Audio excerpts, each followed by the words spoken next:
This is KUGAN CASSIUS for Rifle TV in association with Macklins Gym Marbella. We're at the final press conference here for Flanagan versus Matthews. This Saturday night show with me, I've got promoter Frank Warren. Right, Frank. You alright? Yeah, all good, all good. Right, obviously not going to ask. Can you just give us a summary of what's happened in the last 2 or 3 days regarding RIGONDEAUX? It's a nightmare, isn't it? I mean, he went to train for some reason in Moscow. His promoters, who we did the deal with for him, BoxNation, we're all aware what they had to do regarding getting visas. It's not as though he hasn't been over this side of the pond before, so he knows what's required of him to get a visa. He fought in Ireland, didn't he, if I remember rightly, a little while ago. But anyway, he went to Moscow because his trainer was looking after Shigaev, and apparently they left it all late, and there was a public holiday in Moscow, Russian holiday. It was all lined up for him to go into the embassy, but they went back, having said they'd been to the embassy. But how can you apply for a visa if you don't leave your passport? So I don't know what's happening. Just a nonsense. And it's terrible for Jazza, and it's really terrible for the fans.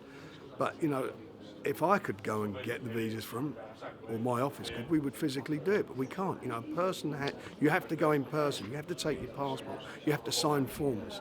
So that's his responsibility to do that, him and his trainer, and they didn't do it. How much is down to BoxNation though? Well, you know, I'd done the deal with them. They thought everything's being done. They're as you know, I spoke to Dino Duda from there. He's absolutely pissed off as well. He didn't really want him to go to Moscow anyway, but the trainer insisted on that happening. So it is what it is, and you know, it's totally unsatisfactory. And the only good thing about it, if there is anything good about it, is that at least we've got, you know, it wasn't the main event. We got the main event, and that's great. But you know, obviously, as I say, a lot of fans were looking forward to seeing RIGONDEAUX, but it's not to be. I don't know what we're going to do anything in the future. I've got to speak to Dino about that. But you know, we go ahead with a show. Very good fight. We've also got Paul Butler in a cracking fight. We've got Tete, former undefeated world champion, on the card. So it's a real strong card. It's just that he added a bit of spice to it. Obviously, since we learnt that he went back to Miami a couple of days ago, what have you been trying to do? Obviously, the press release went out yesterday. Well, you can't, you know, to get from, you don't have to go and make an application in Miami, which is on a Wednesday, to get here. It's just, you know, it's just impossible to do that. And the border control, first of all, don't allow, because of medical reasons, boxers coming in from anywhere other than in Europe.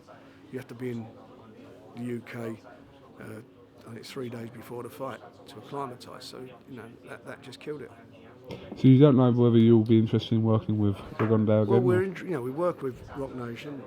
I certainly won't allow this to happen again, and if we do something again, it'll have to be done, you know, with certain conditions. For example, that they'll have to make sure they go get their visas from the British Embassy in the States. You know, not in Moscow. Not that it's anything to.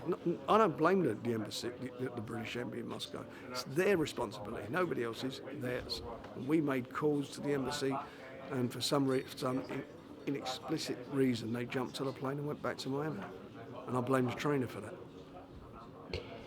Jazza Dickens will still feature on the show. Yeah, we're looking for an opponent for him at the moment, and it's terrible for him. He's trained. It was a great opportunity for him, and he steps up to the plate. It's a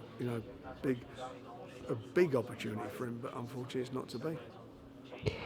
But like you said, you still got obviously the main event. It's a cracking show, isn't it? I mean, let's get it right. I mean, you know, it's not like we you know, RIGONDEAUX was sort of a bolt onto the show for obvious reasons. But anyway, we've got, you know, the main event stood up, and that is a brilliant fight. I think it's got all the ingredients of fight of the year written all over it. Talk about the person that comes through this fight as the winner. Obviously, we understand that Anthony Qualla will face Ismael Barroso now. I don't understand that at all. You know, we offered him huge money to fight the winner of this fight. So, and he didn't have to bring that title with him. He could have vacated that title and just fought for it. Let's find out who's the best lightweight in the Northwest, not the world, the Northwest.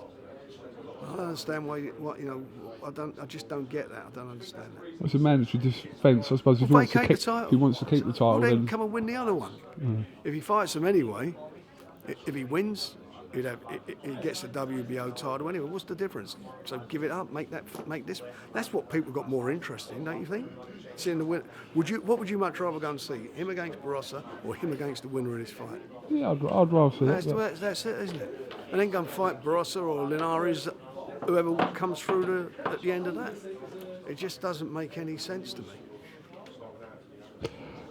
Also featured on this bill is Tommy Langford, who's rated number 4 in the WBO at middleweight at the moment. He's doing well, keeps you know, pushing, could be does. pushing for a spot against Billy Joe at some point. Well, you know, I think by the end of the year he's going to be up there or thereabouts. He's a great young fighter. He's done really well for himself. You know, his trainer Tom Chaney's done a brilliant job with him, and he's a class act. And I'm expecting big things of him. All right, Frank. Listen, thank you very much for talking to IFL TV, and we'll look forward to Saturday night. We certainly will.